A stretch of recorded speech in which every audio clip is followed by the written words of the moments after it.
Welcome students of Shetvidya Mandir English High School and Junior College. Hope you all are fine. Students, we all know English has been an international language, spoken in many countries. We have always felt English a little difficult language, although it isn't. Sometimes it's like you might think you have got your pronunciations sorted until a new word comes along and everything goes for a toss. These are the different ways in which the language keeps confusing everyone. One of its type of confusing words we will see in our today's poem. That is, Have You Ever Seen by the poet Anonymous. The poet is unknown to us. Standard 9th, Lesson 1.3. Before we understand the poem, let us highlight the important topics which the poem consists. The poem first of all consists a new topic, that is homograph. We have done in your lower class, students. Just a quick revision as to what is a homograph. Homographs are what? Words that are spelled the same but have different meanings. They are often pronounced differently. These homographs are nothing but the words. They consist of two different meanings but a single word. The word spelling remains the same. The pronunciation may be a little different sometimes, and the meanings are completely different. Here are certain examples on homographs which you may refer. I want you to refer all these words. There are still more words which you can highlight. So you have to understand all these words and accordingly understand the difference between these two meanings, because when we speak we don't realize it, but actually these are words which have two different meanings. Another new topic we shall see in this chapter, that is the figure of speech. A new figure of speech. In your previous poem you have done a few figure of speech, right? Now here today we'll be doing a new figure of speech, that is pun. What's a pun? A pun is a joke that makes a play on words. It's a play on words. A pun makes us use of words that have more than one meaning, or words that sound similar but have different meanings to give humorous effect. Again, I mean the same. I just meant just now what I said you on homographs, that is similar to what is a pun. A pun is what is exactly, you have words more than one meaning. One word which has got more meanings that sound similar but have different meanings and gives a humorous effect. So let's begin with the poem. Have you ever seen? Have you ever seen a sheet on a riverbed? Or a single hair from a hammer's head?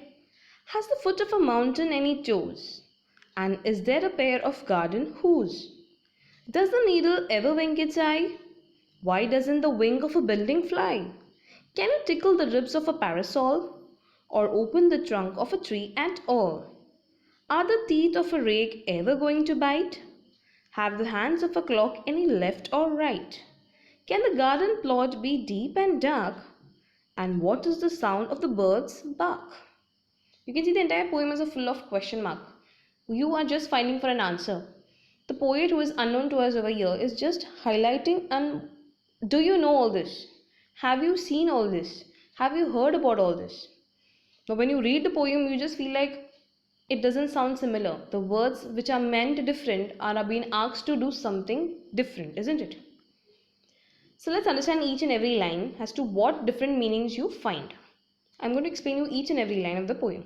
Have you ever seen a sheet on a riverbed? Can I say a sheet on a riverbed?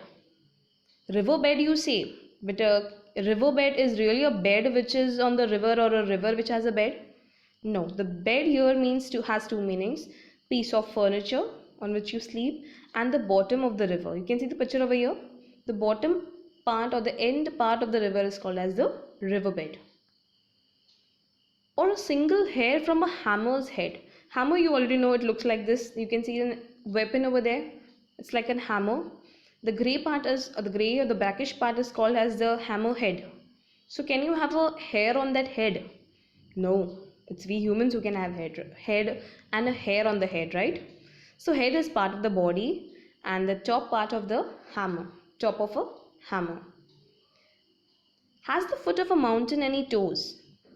Has the foot of a mountain, mountain foot we say, foot of the mountain we say. Now what is the foot of a mountain? Can a mountain have foot? Does it walk? No, we humans have foot on which we walk. That is a part of the body and a base of the mountain. The next line says, and is there a pair of garden hose? Now your pair of garden hose, you can see exactly, you have never heard about maybe a hose. What is a hose? Now your garden hose is the pipe which you can see over here, which you use to sprinkle water in the garden. And the second meaning over here, you can see the stockings or the socks, a long socks which is worn. That's the color, you can see the black color socks. These are called as a hose. What's the meaning exactly? A piece of clothing worn on the legs like a stocking. It's called as a hose, or as secondly you can say an instrument used in the garden to water plants. The next line, does the needle ever wink its eye? Needle is, you already know what's a needle, needle and thread, right? You can see the picture over there, a needle, and it has got a particular hole in which you can put the thread. Wink. Can a needle wink its eye? First of all, a needle is very pokey. If you touch it and you prick inside, you get pierced, right? So can it wink its eye? It doesn't have an eye, first of all. Only winking eye is done by a human being, because we got eyes and we can wink it. You can see in the picture over the lady winking her eyes. So eye is over here part of the body, and a tiny opening on the top of the needle through which needle is threaded. The thread is passed. The next line is what? Why doesn't the wing of a building fly? You say sometimes I say in A wing, B wing, C wing. Now did you question any time ki wing is what? Does my building carry an A name, wings? Is it flying in the air? No, the picture shows something like that, right? What is a wing meaning over here? Part of body, part of a building, and a body part of birds. The body part of birds, birds have got body parts which is called as, also they use for flying is called as wings. Can you tickle the ribs of a parasol?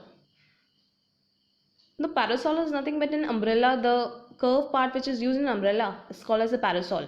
The umbrella which we open, and the things which support the cloth, the curves which are used inside are called as a parasol. So can you tickle those parasols? I remember if you touch those pricky curves, the parasol, it starts pricking you, right? When you open the umbrella, sometimes you get hurt, sometimes you try to fidget with the umbrella, you get pricked in those parasols, right? So can you tickle it? No, not at all. So your ribs mean what? Part of the human body and part of umbrella that supports the curves. To hold the umbrella, what curves are used, and you can see the umbrella shape over here. Those are the parasol. Or open the trunk of a tree at all. Can you open the trunk of a tree? The trunk of a tree, what you learned in your lower class was the trunk is a part of a tree. That's a huge part of the tree. You can see in the tree over there picture. But another meaning of trunk is what you can see over here, where you can store your articles, right? So first meaning says part of a tree, and the second one is a box that is used to store articles. The next line, are the teeth of a rake ever going to bite? Now what's a rake? You can see the instrument over there to use the dried leaves are taken out, rake. That's actually a rake. And the pointed stuff in that rake is called as teeth. So when I have to tell you a rake has got teeth, it means those parts are called as teeth only, which clears the dirt. Now can they ever bite? They can never bite us, right? It's a non-living thing. But our teeth, when you bite, you get bit over there. So again, the teeth is given a double meaning, that is part of the human body and a gardening tool. The next line we move is, have the hands of a clock any left or right? Hands, left hand, right hand. We human beings have got two hands, left and a right. And in the lower grades in maths, we were taught as the clock hand. Look at the hour hand, minute hand, right? So again the word hand was used over there. Did you ever realize hand, why is it called as hand? No, we never realized, right? So here the double meaning goes for hands, that is part of human body and part of a clock. Can the garden plot be deep and dark? Garden plot, we have got a huge plot. That's a huge place or an open place in a garden or anywhere else. Can you have a plot which is deep and dark? Or either can I plot some idea? Now this women over here in the picture is plotting some plan. Planning against someone is called again as a plotting. So plot means over here a land area, a wicked or cruel plan, to plan against someone. And what is the sound of the bird's bark? Bird's bark. You can see the tree part of a tree. That particular part of the tree is called as the bark of the tree. Can it bark? No, I have heard only dogs barking, right? So your bark has got a double meaning, saying that part of a tree is called as a bark. Also, a dog which is barking, or the sound of a dog, is called as a barking sound or a bark. I hope you've understood this part where the double meanings are used, two meanings are used to convey a message or to make the poem very humorous, a little funny. The main intention of the poet was to make us a little happy and make us have a fun time while reading this poem. Let's look at the appreciation, which is the important part. The poem Have You Ever Seen is written by Anonymous, means an unknown poet. It is an interesting and amusing poem. The poet has elaborated the poem by using appropriate homographs which make the poem attractive. He conveys a message that things which are spelled the same are actually different in meaning and usage. It makes the reader of the poem laugh and enjoy. The poet has asked the question in each line to make the reader wonder about the things. The poet has used figures of speech such as alliteration, personification, and interrogation. But the poet has perfectly used pun in the entire poem. Like in the sentence, does the needle ever wink its eye? Your pun is used where words which are spelled the same but possess different meanings and sounds. The poem has a common rhyme scheme in its all three stanzas. That the three stanzas contain the same rhyme scheme, that is A, B, and B. Moving to the assessment part. From each line of the poem, pick out the words that is a homograph. Now already I've helped you with homographs. You have to just fill the entire chart.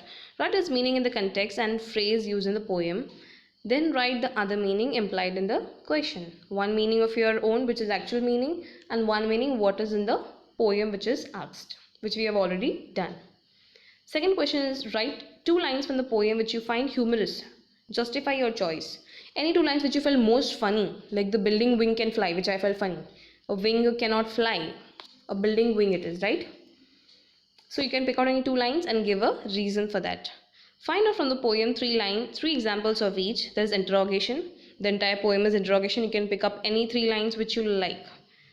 The next one is pun. The entire poem is full of pun. Any three lines you pick up and give an explanation. Next is personification, where human qualities are given. Winking quality, like it's given. The needle winking quality is given to a human, which is not for a non-living thing. Like tickling of the parasol, the ribs of the parasol. Now tickling quality is given to human things and not an inanimate object, right? And lastly, alliteration. Alliteration you're already familiar in the previous poem we have done. You may refer and pick out those accordingly. Lastly, here is a fill in the blanks where you have to fill in appropriate words from a bracket to make puns, double meanings. Here are a few sentences and options given to you. You may refer and understand each line as to what meanings are related in the above given brackets and fill it. Hope you enjoyed the lesson and had a good time. Have a good day. Thank you.